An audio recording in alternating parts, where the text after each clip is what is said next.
Nihon Falcom's The Legend of Heroes series is one of the most ambitious undertakings in the JRPG genre. It is one of the few franchises to deliver a sweeping, interconnected plot, whereas most of its contemporaries, like Square Enix's Dragon Quest and Final Fantasy, or Bandai Namco's Tales of Series, are anthologic. That interconnected story is a double-edged sword. As much as each new entry in the series delivers a rewarding payoff for longtime series fans, newcomers to the Legend of Heroes franchise often find themselves intimidated by the prospect of needing to play over 1,000 hours of titles spanning multiple console generations before they're caught up on the latest goings-on in the continent of Zemuria. As the series' popularity has increased in the West, Nihon Falcom has continually devoted more resources to ensure speedy localizations so that there's parity regarding which entries are available globally, and the most recent title to receive a Western release is 2022's The Legend of Heroes: Trails Through Daybreak 2, which picks up just a few months after the exciting first chapter in the Trails series' Calvert arc.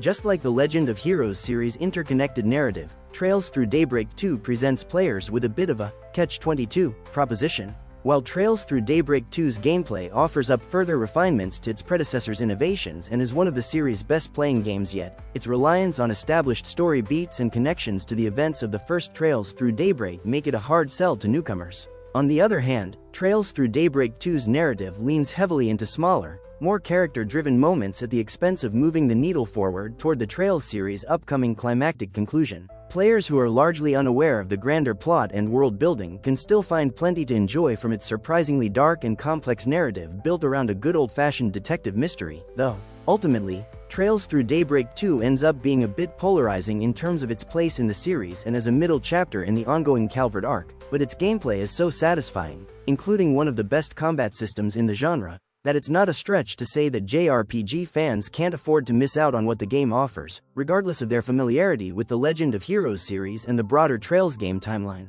While it doesn't reinvent the wheel for the series' mechanics, Trails Through Daybreak 2's combat, progression systems, customization, and breadth of content are what longtime JRPG fans dream of. Trails Through Daybreak 2 opts to improve on its predecessor rather than reinvent the wheel. The first Trails Through Daybreak delivered plenty of improvements to the Legend of Heroes series' traditionally excellent combat, and Trails Through Daybreak 2 wisely doesn't fix what isn't broken, instead opting to add to what its predecessor already did so well. It's fortuitous, as players can expect to spend a significant amount of their playtime fighting. Battling enemies in Trails Through Daybreak 2 is similar to its predecessor in that players will be splitting their time between field battles and command battles. During field battles, players wander throughout the game's world and dungeons, fighting enemies in real time, executing attacks, dodging incoming blows from enemies, and using arts. One of the new additions introduced by Trails Through Daybreak 2 is the cross-charge ability, where dodging an incoming attack at the last minute lets an ally step in and quickly stun an enemy at the press of a button,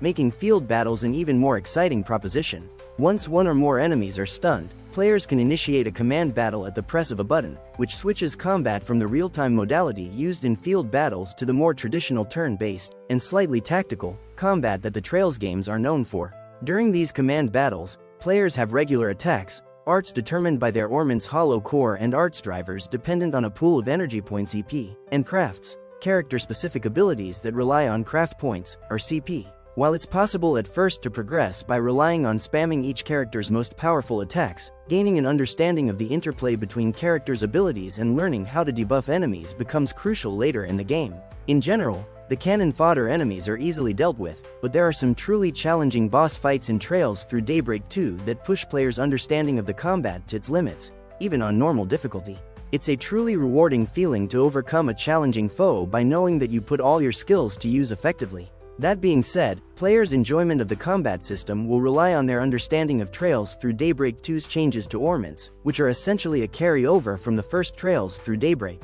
Each character's hollow core is a sort of master quartz that determines the basic set of arts they'll carry into battle, and slotting in quartz to each line of an ornament results in players earning various buffs, debuffing enemies, adding elemental or status effects to regular attacks, and being able to quickly regenerate valuable resources like EP and CP. It takes some getting used to, and unfortunately, Trails Through Daybreak 2's in-game tutorials only do a somewhat passing job of explaining the minutiae of an incredibly complex and multifaceted system. But once it clicks, the sense of progression and power curve experienced by the party is rapid and substantially rewarding. The new Marchen Garden dungeon, which players can return to time and again to grind out their characters and quickly gain levels between story segments, only adds more incentive to experience Trails Through Daybreak 2's excellent combat to its fullest while also providing substantial rewards that are well worth chasing down. For all the exciting changes that the first Trails Through Daybreak introduced to the series, one of its more glaring omissions was an almost complete absence of minigames or side activities.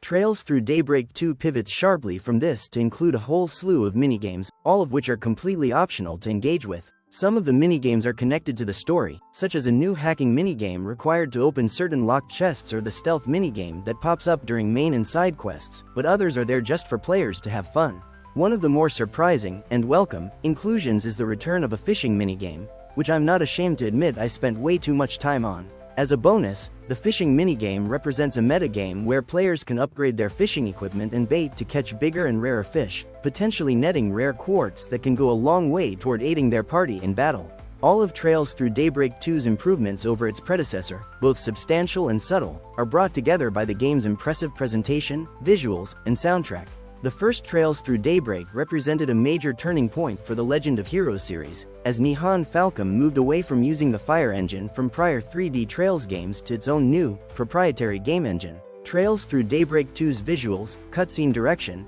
environmental design, and in-game battle effects go a long way toward showcasing how adept Nihon Falcom has gotten with working within this new engine, and it's arguably the best-looking 3D entry in the Trails series and one of the more visually appealing JRPGs, in general. The Republic of Calvard features some stunning architecture in each of the major areas players visit, both in the Euro-centric western sections and the Japanese-inspired eastern regions, and it goes a long way toward making the world of the Legend of Heroes series feel like a real, lived-in place with unique history and culture. Audio design is similarly impressive, with the game's original soundtrack living up to the standard set by Nihon Falcom's previous work on games in both the Trails and Y series and providing music that fits what's happening on screen. Both the Japanese and English voice acting are also superb, helping to bring the story and characters of Trails Through Daybreak 2 to life while simultaneously highlighting the series' traditionally strong writing and dialogue. As a bonus, one of the many rewards available to players from completing floors of the Marchand Garden are songs from the game's OST that can be listened to at any point after purchasing them using Marduk support points. A shift in story focus is bound to make Trails Through Daybreak 2 somewhat polarizing.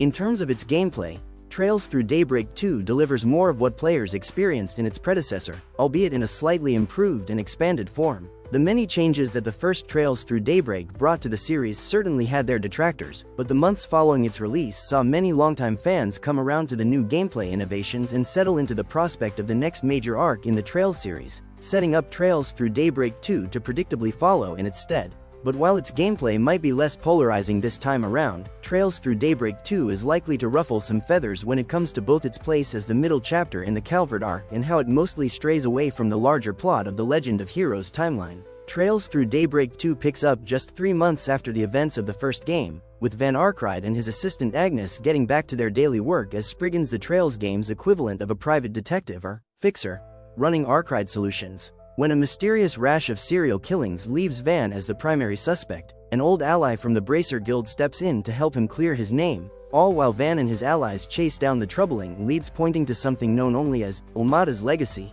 It's a great setup that puts a lot of returning players back on the board and allows Van to get the band back together from the first Trails Through Daybreak, but therein lies the main issue with Trails Through Daybreak 2's story. It's a middle chapter of a new story arc that only continues a lot of the major plot points from the first game rather than usher things along toward a climax. Typically, the middle game in any given arc of the Legend of Heroes series, the Liberal arc from Trails in the Sky, the Erebonian arc from Trails of Cold Steel, etc. is where a lot of the important events occur that set up a climax in the expected third game. If the first title in a new arc is where the pieces are put on the board, then the second game is where players make their moves, and the third and sometimes fourth games in any given arc amount to the checkmate moment that sees the arc conclude. Surprisingly, Trails Through Daybreak 2's plot feels like more of a Trails Through Daybreak 1.5 than a true sequel to the events of the first game in the Calvard arc, and that stalling of the grander plot is liable to frustrate some players. On the other hand, Trails Through Daybreak 2 spends most of its time getting into the backstories and motivations of the major players in the Calvard arc,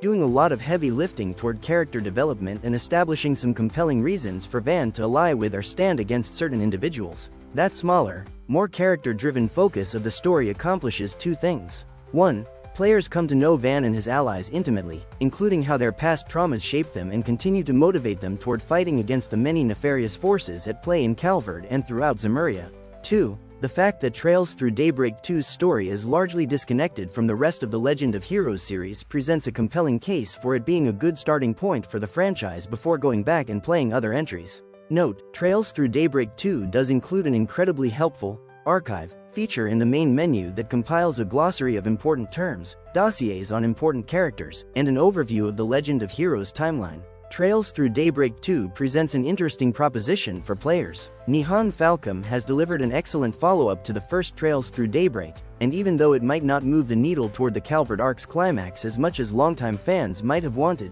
the emphasis on the human element of the story and the connections between Van and his allies make it one of the more rewarding narratives in the franchise. Trying to cover the history of the entire franchise in a series of in-game menus is something that would seem impossible, but there again, Trails Through Daybreak 2's developers deserve credit for making this latest series entry-friendly toward newcomers and returning players alike. Throughout 90 hours with Trails Through Daybreak 2, it was hard to shake the feeling that it was a game that would resonate strongly with JRPG fans, regardless of whether they had played previous games in the Legend of Heroes series or had followed the other Trails games from the sidelines. Mechanically, Trails Through Daybreak 2 is an incredibly satisfying role-playing experience that offers up some best-in-genre combat, impressive presentation, strong writing, and an exciting, whodunit mystery that will keep players guessing to the very end, including enough switching sides and shifting of allegiances to make one's head spin. If you weren't a fan of the Trails games before Trails Through Daybreak 2, it's a safe bet to assume you will be after completing it, and that alone makes it a game worth recommending. Gives The Legend of Heroes, Trails Through Daybreak 2 a 9/10.